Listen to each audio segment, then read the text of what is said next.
এনেকে চালে কোনো দিন বিজেপিক খেদিব নোৱাৰে কথাটো বুজিছেনে না যদি আপোনালোকে মুছলমানৰ দল বুলি সদায় এআই দিয়ে তলা চাবিত ভোট দিয়ে উজনি অসমৰ মানুহে হিন্দুৰ দল বুলি বিজেপিকে সদায় ভোট মাৰিব কথাটো বুজিছেনে না বুজি পাইছেনে নাই সেইকাৰণে মুছলমান মানুহে প্ৰথমতে একদম চিঞৰ বাখৰ কৰি সবকে জনাই দিব লাগিব মাইকত চিঞৰি চিঞৰি টিভিত কৈ জনাই দিব লাগিব যে আমি মুছলমানে বদৰুদ্দিন আজমলক আৰু ভোট নিদিওঁ তলা চাবিত আৰু ভোট নিদিওঁ এইটো কথা চিঞৰি চিঞৰি জনাই দিব লাগিব এতিয়া হিন্দু মানুহবিলাকে বিজেপিকো ভোট দিব নালাগে আমাক এখন ধৰ্ম নিৰপেক্ষৰ চৰকাৰ লাগে হয়নে নহয় ৰাইজ মই এইটো কোৱাৰ কাৰণে আপোনালোকৰ খং উঠিছে নেকি বদৰুদ্দিন আজমল চাহাবক আপোনালোকে ভোট দিব নালাগে বুলি কোৱাৰ কাৰণে AIDF-ক ভোট দিব নালাগে বুলি কোৱাৰ কাৰণে বেয়া পাইছে নেকি বেয়া পালেও পাব আপোনালোকে মোক বেয়া পালেও পাব যদি আপোনালোকে বদৰুদ্দিন আজমলক ভোট দি থাকে সেইফালে চবেই হিমন্তকে ভোট দিব কথাটো বুজিছেনে নাই এওঁলোক দুইজনে কথা পাতি লয় যদিও বদৰুদ্দিন আজমল চাহাবৰ মানে চিনটো তলাটো আৰু চাবিটো তলা চাবি কিন্তু আসলতে বদৰুদ্দিন আজমল চাহাবৰ ওচৰত অকল তলাটোহে থাকে চাবিটো মামাৰ ওচৰত থাকে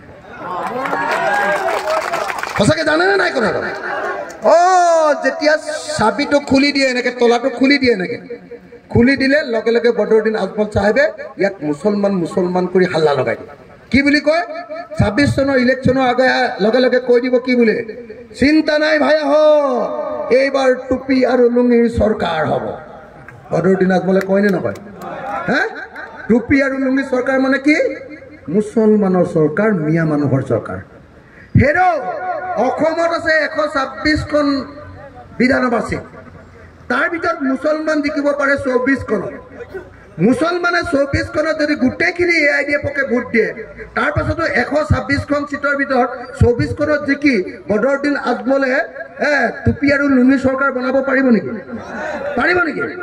কিন্তু এইটো কেলে কৈ দিয়ে হিমন্ত বিশ্ব শৰ্মাই ক'বলৈ দিয়ে সেইটো কৈ দিয়াৰ লগে লগে হিমন্তই তাৰ নিউজ লাইভ চেনেলটো যে আছে টিভিটো যে আছে গোটেই টিভি বিলাকত হাল্লা লগাই দিব টুপি লুঙি আহি আছে বুঝে নাই দিছপুৰ দখল কৰিব এতিয়া টুপি লুঙি আহি আছে মিয়া মানুহ আহি আছে হাল্লা লগাই দিব উজনি অসমৰ মানুহে ভয় খাব মিয়া এইবাৰ চৰকাৰ দখল কৰিব নাই এইটো নহ'ব আমাৰ খিলঞ্জীয়া হাতত চৰকাৰ লাগিব মাৰা লগে লগে হিমন্ত বিশ্বই ক'ব এই মোগল আহি আছে ৰাইজ সাজু হওক শৰাইঘাটৰ দ্বিতীয় ৰণ কৰিব লাগিব হয়নে নহয় ভাওনা নাটক এখনে হয়নে নহয় চিনেমা সদায় এখনে হয়নে নহয় লগে লগে ক'ব যে একদম দ্বিতীয় শৰাইঘাটৰ ৰণ কৰিবৰ কাৰণে আপোনালোকে মই হেন্দাং লৈ ৰৈ আছো আপোনালোক ওলাই আহক আমি আছো বিজেপি যদি এইবাৰ লুঙি আৰু টুপি আহে আমি দিছপুৰৰ পৰা 2 কিলোমিটাৰ দূৰতে আমি যুদ্ধ কৰি খেদি দিম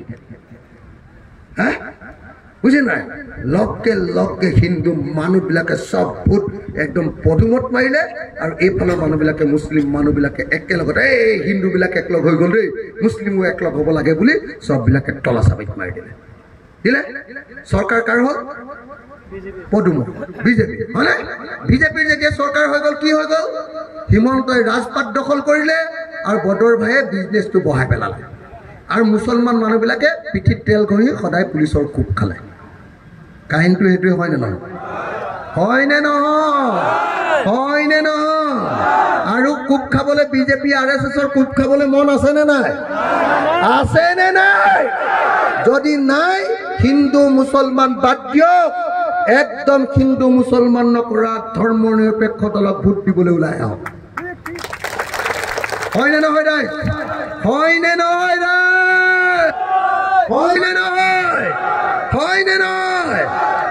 সেইকাৰণে মই কৈছো আপোনালোকক মই এটা কথা কৈ দিছো 1 নম্বৰ মই কি ক'লো হিন্দু মুছলমান একলগ হ'ব লাগে 2 নম্বৰ যদি সঁচাকে বিজেপি খুৱাবলৈ হয় ৰাইজৰ দল আৰু কংগ্ৰেছ একলগ হ'ব লাগিব দুটা বেলেগ থাকিলে নহ'ব হয়নে নহয় এইবাৰ আপোনালোকে দেখিলে নে নাই যোৰহাটত মই গৌৰৱ গগৈক লৈ গ'লো ৰাহুল গান্ধী আহিছিলে মই ৰাহুল গান্ধীক ক'লো ৰাহুল ভাই এটা কাম কৰ, গৌৰৱে নগাঁৱত ইলেকশ্যন খেলিবলৈ লৈছে মুছলমান এলেকাত, তাত ইলেকশ্যন খেলিলে তাক মুছলমানৰ লিডাৰ বুলি কৈ কংগ্ৰেছক মুছলমান পাৰ্টি বুলি কওঁ। গতিকে তাক নগাঁৱত খেলিবলৈ নিদিবি, তাক যোৰহাটত দে, মোৰ হাতত দে, মই তাক জিকাই দিম। তে ৰাহুলে ক'লে কথাটো বৰ ভাল কৈছোঁ, কিন্তু পাৰিবি জানো জিকাব? মই বোলো মোৰ দম আছে, তই দেচোন। হা, এইবুলি মই গৌৰৱক যোৰহাটলৈ লৈ গ'লোঁ। যোৰহাটলৈ লৈ গৈ হিমন্ত বিশ্ব শৰ্মাই 100 কোটি টকা খৰচ কৰিছে গৌৰৱক হৰুৱাবলৈ। খিলঞ্জীয়া অসমীয়া মানুহৰ মাজত 100 কোটি টকা খৰচ কৰিছে। মই আৰু গৌৰৱ দুইটাই কষ্ট কৰি কৰি, পইচা পাতি নাই, দুইটাই কষ্ট কৰি কৰি 100 কোটি টকা বিজেপিয়ে খৰচ কৰাৰ পাছতো 1.5 লাখ ভোটত জিকি হিমন্তক লাট মাৰি যোৰহাটৰ পৰা খেদি পঠিয়াইছে। বুজিছেনে নাই? সেইকাৰণে মই কৈ দিছোঁ, খাৰাংখাজ আপোনালোকক কৈ দিছোঁ, খাৰাংখাজ এটা কথা কৈ দিছোঁ, যদি কংগ্ৰেছ ৰাইজৰ দলৰ লগত যদি লগ নহয়, উজনি অসমত এখনো চিট নাপায়। অকল মুছলমান চিটকেইটাৰ বাহিৰে ক'তো এখনো চিট নাপায়। সেইকাৰণে কংগ্ৰেছে ৰাইজৰ দলৰ লগত লগ হ'বই লাগিব। আৰু ৰাইজৰ দলেও যদি সঁচাকৈ বিজেপিক হটাব খোজে, তেতিয়াহ'লে অকলে খেলিলে নহ'ব, কংগ্ৰেছৰ লগত লগ হ'বই লাগিব। হয়নে নহয় ৰাইজ? হয়নে নহয়? সেইকাৰণে মই আপোনালোকক এটা কথা ক'বলৈ আহিলোঁ, আপোনালোকে অকল কংগ্ৰেছক ভোট দি থাকিলে, সদায় সদায় কংগ্ৰেছক ভোট দি থাকিলে সদায় বাংলাদেশীয়ে হৈ থাকিব। বুজিলে নাই? আপোনালোকে আমাৰ নিচিনা জাতীয়তাবাদী মূল সুঁতিৰ দলক, আঞ্চলিকতাবাদী দলক আপোনালোকে যেতিয়া ভোট দিয়া আৰম্ভ কৰিব, এই কি কাৰণে মই জয় অসম কোৱা, মূল সুঁতি অসমীয়াৰ মাজত মিলি যাব লাগিব। হয়নে নহয়? তেতিয়াহে হিন্দু মুছলমান এক হৈ যাব। যিদিনাৰ পৰা ৰাইজৰ দলৰ নিচিনা জাতীয়তাবাদী অসমত ভয় নকৰা, হিমন্তক দলিয়াই দিম বুলি ক'ব পৰা এটা কংগ্ৰেছৰ লিডাৰ আছে নেকি? হিমন্তক দলিয়াই দিম বুলি ক'ব পৰা আছে নেকি কাৰোবাৰ দল? অকল এই অখিল গগৈ হিমন্তক সন্মুখত কওঁ, এই তোমাৰ সমান 2 নম্বৰী 3 নম্বৰী 4 নম্বৰী মানুহৰ পৃথিৱীত জন্মই হোৱা নাই বুলি কওঁ, একো কৰিব নোৱাৰে। মোক কয় যে তোক আকৌ জেলত ভৰাই দিম। মই কওঁ জেলত 36 বাৰ সোমালোঁ, আৰু এবাৰ ভৰাই দিলে ভালহে লাগিব, এইকেইদিন বেছি কষ্ট হৈছে বাহিৰত। হয় আৰু আজিকালি জেলত গ'লে মোৰ ভালেই লাগে। কেলৈ জানে নাই?